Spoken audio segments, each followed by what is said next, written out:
So primarily this is what we've been using. This is a hookup bait. They produce various different sizes of these tube jigs. This is actually a 5/8 ounce chub pattern. They have different patterns as well, like sardine, anchovy, you name it. So hookup baits, you can see it on Brandon's shirt back there.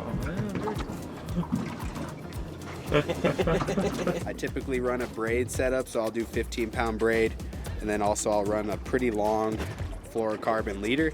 It's just a little bit stiffer, it prevents it from getting that slinky effect where it just kind of coils on itself, but essentially I do run a longer leader because the water is so clear here.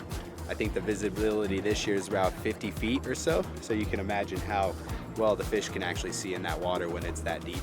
But not only do these mimic a chub, which primarily the Mackinaw do feed on tui chubs in this lake, but if you're fishing it along the bottom, it looks like a crawdad. So essentially we just work that bottom 10 to 20 feet and just try to make sure that this jig is as close to the bottom as possible, and that's where these Mackinaw like to hang out.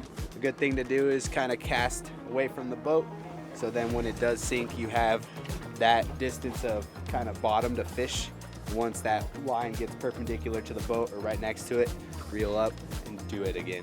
It's always nice to vary your jig technique too, so you might want to do some big long twitches or even just like some mild ones, and you just never know. So it's nice to vary that jig up because that fish is gonna tend to want to bite it a little bit more if it kind of has a difference in action. Give it a nice toss out there, and we'll get to fishing. As a bonus tip for me, we use this Procure crawfish scent attractant the entire day, and we caught a good number of lake trout.